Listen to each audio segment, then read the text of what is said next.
Thank you all for joining us. Today we're releasing our roadmap to reduce emissions by 50% by 2030, and that's only 6 years from now. That's rapid improvement in air quality, reducing greenhouse gas emissions, improving health, doing our part to combat climate change.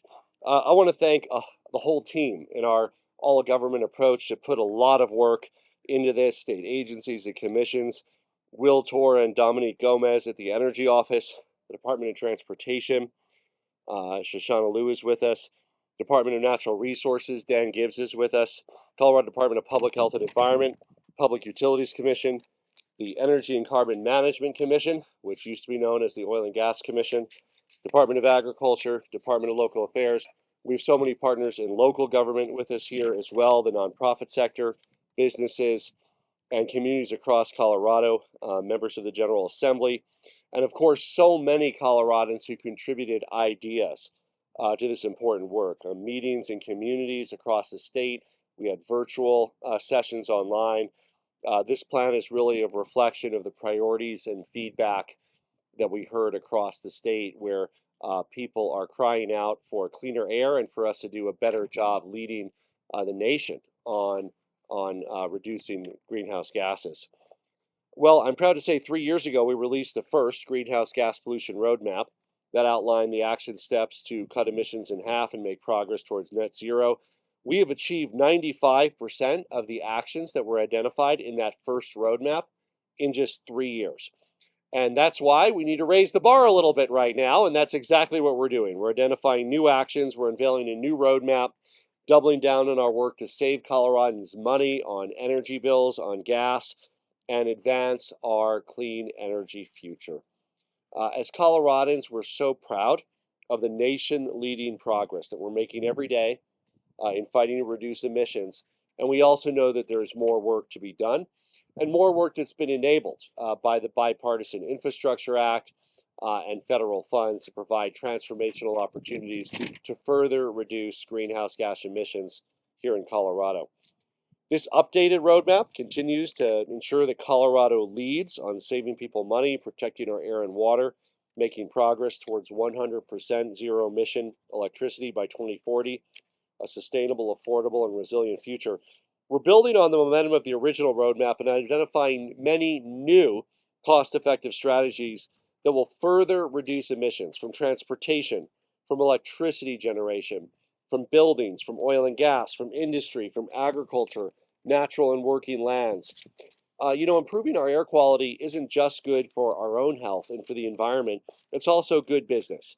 And in fact, the strategies and the action plan in this roadmap will create an estimated 95,000 good new jobs as we move to net zero emissions by 2050. We know that achieving our goals goes hand in hand with the work to address our housing crisis. And that's why this updated roadmap, for the first time, unlike the last one, really identifies the key ways that we can make housing more affordable and more sustainable in our state, including transit-oriented development.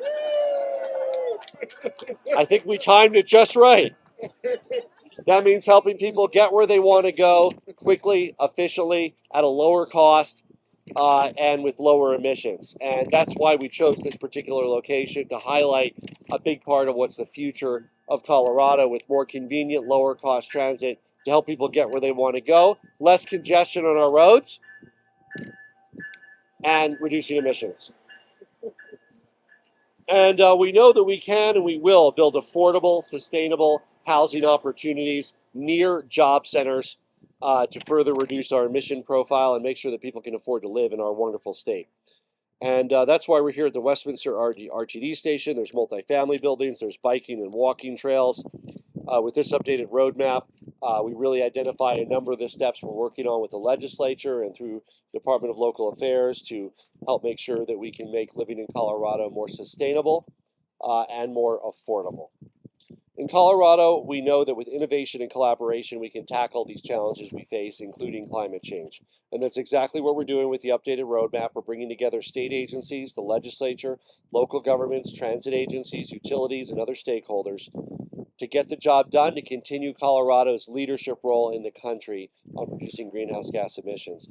Look, if this work was easy, it would have been done already.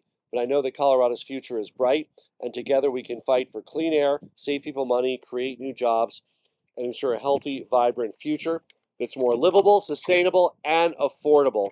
Those are the fundamental values that underlie this plan that we're presenting today. With that, I'll turn it over to Will Torr, the Executive Director of the Colorado Energy Office. Thank you, Governor. It's such a pleasure to be here today to talk about this really important update to our greenhouse gas pollution reduction roadmap. The Governor thanked the wide variety of people who worked on this, but I do want to do a special shout out to the Deputy Director of the Energy Office, Dominique Gomez, who did an amazing job coordinating this more than year-long process. As the Governor said, this update was really driven by the huge breadth of what's been accomplished since announcing the original version of the document in 2021. This is definitely not a report that just sits on a shelf. In a very short time, we've made remarkable progress towards meeting our climate goals. We've completed more than 95% of the near-term actions from the original roadmap, and based upon the action to date, are already projected to be 80% of the way to meeting our 2030 targets. That said, we're taking more steps to address climate change here in Colorado. This document lays out 49 new near-term actions to accomplish in 2024, 2025, and 2026, providing important direction on our next steps to achieving Governor Polis's bold climate action plan to cut greenhouse gas pollution in half by 2030 and make meaningful and concrete progress towards net zero GHG pollution by 2050. The Energy Office is ready to get started and is indeed already making progress in these actions, from streamlining the way we site transmission and renewables, to making sure we can connect new electric vehicle chargers and heat pumps, to creating the framework for nearly carbon-free electricity by 2040, to securing new funding for industrial decarbonization and clean hydrogen, to leading a comprehensive climate workforce development strategy for our state. We're proud to be a part of this all-of-government approach. Roadmap 2.0 has new important areas of focus that we had only begun to contemplate in the original roadmap. This roadmap focuses on strategies that will harness new technologies, including geothermal energy, hydrogen, and carbon capture. It centers and prioritizes action based on environmental justice and equity, ensuring benefits are felt in disproportionately impacted communities. And one of the pieces I'm most excited about is the new strategic growth section in our near-term actions. It puts crucial focus on land use patterns, housing and transit investments, and transit-oriented development. We know that housing policy is climate policy, and reforming land use to allow people to live near where they work is crucial to improving people's lives, lowering housing costs, and tackling the climate crisis. These actions will ensure that we're making the decisions today that not only reduce emissions with an eye towards our 2040 and 2050 goals, but reflect the top priorities that we heard from community members across the state during this process: access to safe and affordable housing and transportation options. With that, I would like to introduce my friend and colleague, Shoshana Liu, Executive Director of the Colorado Department of Transportation. Thanks, Will. At CDOT, we're excited to build on our nation-leading actions that were part of the first version of the greenhouse gas roadmap. Thanks to our first-of-their-kind greenhouse gas pollution reduction planning standards, which came out of that first process, we've developed a national model for transportation planning that Colorado established in late 2021 to build on more options for getting around and make sure that as part of our strategic planning process, we work with our local partners to really integrate multimodal transportation into our core plans. We're working hard to offer many more of these options in the immediate future. Bus rapid transit routes will run along some of the busiest roads in the metro area and will offer convenient, high-performance service through the heart of the area. We're working collaboratively with RTD, with DRCOG, with the other partner agencies to make sure that these priority corridors like Federal Boulevard and Colorado Boulevard that have been identified for years as needing this kind of service finally get it. And we're rapidly developing rail options, also with partners from across the state, that can offer train service both in the Front Range and a mountain rail option to connect Union Station, Jefferson County, Winter Park, Steamboat Springs, and Northwest Colorado communities like Craig and Hayden also contributing to our efforts to ensure a just transition. On top of this, we will continue to work with legislators to bring even more support for high quality transit options throughout our communities.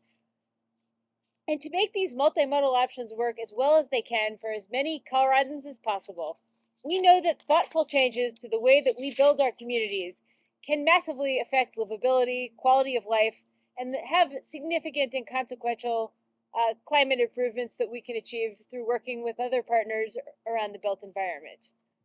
A recent analysis by RMI, a think tank that has actually been an important technical partner on this greenhouse gas roadmap effort, shows that land use changes that promote livability allow people to shorten distances of travel in their daily commutes and can have dramatic GHG reduction impacts. And it actually showed the potential for these types of efforts in Colorado specifically.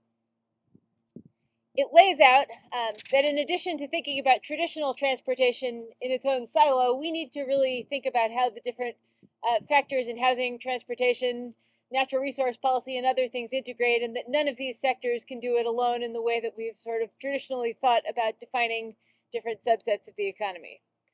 So CDOT takes this work with significant ambition, knowing that there's a chance to work together with partners across the state and across disciplines of policy to make a big difference that can have a huge and positive impact on our state.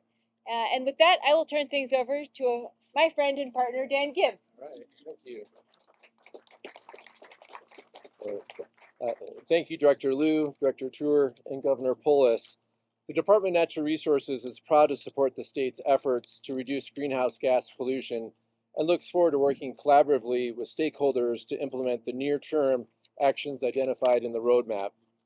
Climate change is a fundamental challenge to the department's work to preserve and enhance our natural resources, from water to wildlife.